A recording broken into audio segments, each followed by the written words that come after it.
Allied motion 9 নম্বর ক্লাসে আজকে আমরা দেখব কিভাবে গ্রিড তৈরি করতে হয়। সো গ্রিড তৈরি করার জন্য সর্বপ্রথমে আমরা কি করব, আমরা একটা রেক্টেঙ্গেল ব্যাকগ্রাউন্ড নিয়ে নিব। এরকম ব্যাকগ্রাউন্ড নিয়ে নিলাম। ব্যাকগ্রাউন্ড নিয়ে নেওয়ার পরে আমরা চলে যাব ইফেক্টে। ইফেক্ট কোথায় আছে? ইফেক্ট আছে এই যে এখানে।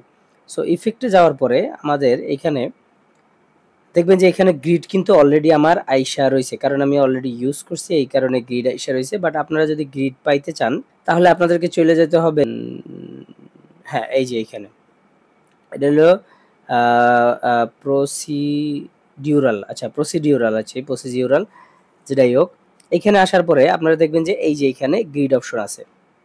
সো গ্রিড অপশন থেকে আপনারা গ্রিডটায় ক্লিক করবেন। ক্লিক করার পরে আপাতত আপনারা স্ট্যান্ডার্ড সেটিংস, এই যে স্ট্যান্ডার্ড সেটিংস, এই যে স্ট্যান্ডার্ড সেটিংস, এইটাতেই আপনারা ক্লিক করবেন। এখানে ক্লিক করার পরে দেখবেন যে আপনার এরকম একটা গ্রিড আইসা পড়ছে। এখন গ্রিডটা আপনার বিভিন্ন মাধ্যমে এডিট করবেন। এডিট করবেন হলে আপনারা যদি অফসেটে দেন, এখানে যে অফসেট আছে, এই অফসেটে যদি আপনি অফসেটটারে সামনে পিছে করেন, ঠিক আছে, এখন কিন্তু শুধুমাত্র এক্স এক্সিস অর্থাৎ ডান থেকে বামে এটা নড়াচড়া করতেছে। এবং আপনারা যদি আবার এইখানে দেখেন, এই যে এখানে একটা অপশন আছে, এটার এই যে জিরোটারে যদি আপনি সিলেক্ট করেন, সিলেক্ট করার পরে এখন যদি আপনারা নাড়ান তাহলে দেখবেন যে এটা উপর থেকে নিচের দিকে নাড়ানাড়ি করতেছে, মানে মুভ করতেছে। দেন আমরা যদি চলে আসি এটার স্পেসিংয়ে, অ্যান্ড স্পেসিং দেখেন, আমরা যদি স্পেসিং কই আছে আগে বুঝাই নেই, এই যে স্পেসিং। সো স্পেসিংটা যদি পিছনের দিকে নেন দেখবেন যে আস্তে আস্তে গ্রিডগুলা ঘন হইতেছে এবং ছোট হইতেছে। দেন আসেন হইল গিয়া উইথ ইফেক্ট।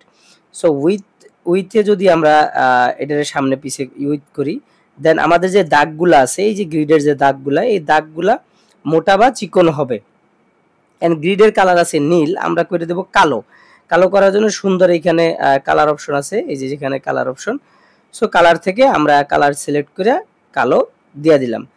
এবং আমরা যদি একটু নিচে যাই, নিচে গেলে বাস, নিচে আর যা আছে এগুলো আমাদের দরকার নাই। আমরা আপাতত বুঝে ফেলালাম যে গ্রিড কিভাবে দিতে হয় এবং এটা কিভাবে এডিট করতে হয়।